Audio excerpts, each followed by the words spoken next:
And remember this guy, Sahar Sareed? He was one of the original owners. Ari told us Sahar was still involved when he was working there in 2013, though he might have sold his stake in the company. Looks like Sahar has done well for himself since then. He spends a lot of time traveling the world. Yeah, this is him belly dancing. And snorkeling. From the looks of his Facebook page, this guy's living the high life. We also traced an old cell phone number from Krimeshare.com, a number you called to pay for mugshot removal, back to Sahar. What do you think about parking on the grass? That's fine. So we're here outside Sahar's house, and we're going to go knock on his door to see if he's still running mugshots.com. And if he isn't, then who is? Here's his dog. He has a German Shepherd named Lala. That is a terrifying dog. Oh, God. I actually kind of wish that I hadn't seen that. Let's go.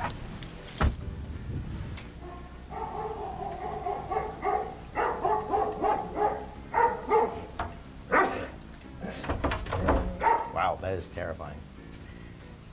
Yikes. Hello? Lala! Oh, okay, no, don't. Okay. Okay, so I guess we just wait. I mean... Moments later, Sahar pulls up.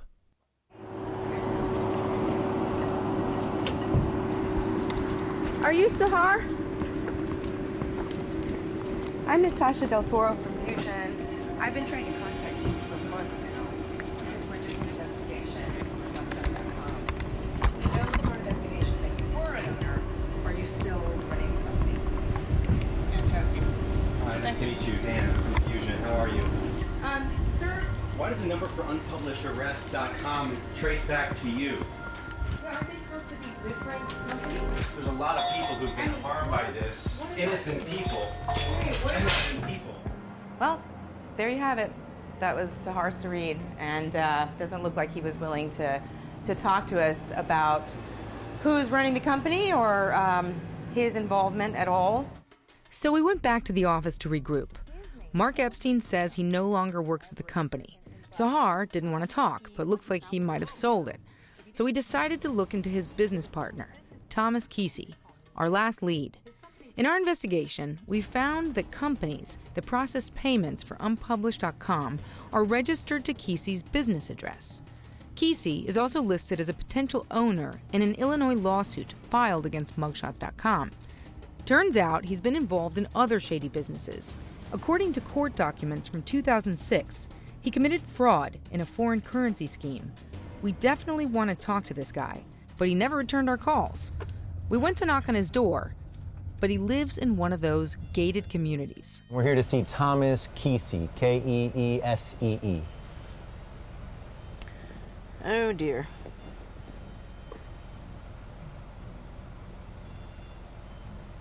Dun, dun, dun, dun, dun, dun, dun. What's the news? What's he saying? He said no, do not give them access because he doesn't know you guys. Well, it seems it's going to be more difficult than we thought to actually speak to Tom. But then something really weird happened when we stopped at a grocery store on our way home to get something to eat. I saw someone in the aisle that looked a lot like Tom Kesey, so I told Dan to check it out. He does look like him, right? He does. I know.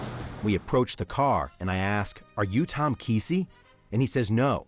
He denied being Thomas Kesey. Dan took a photo of him driving away. Don't tell me that didn't look exactly like him. It's weird, but wasn't his reaction weird?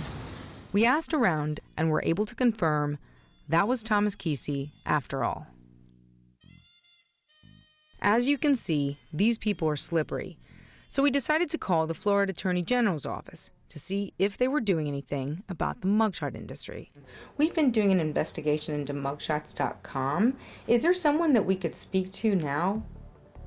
We received an email saying that the Attorney General didn't have time to meet with us or provide an explanation of how they're tackling the problem. We know they've received thousands of complaints about mugshots.com, but it doesn't seem they've done anything about it. Some states have tried to pass laws to make a lot of this illegal, but until law enforcement and the courts stop the owners, They will keep profiting off mugshots while the people on the site are stuck. So now we turn to you. Do you have any information about the people behind these kinds of websites? Do you know anything about how these businesses operate? If so, click on our tip box and we'll dig into it. If we find more, we'll be back.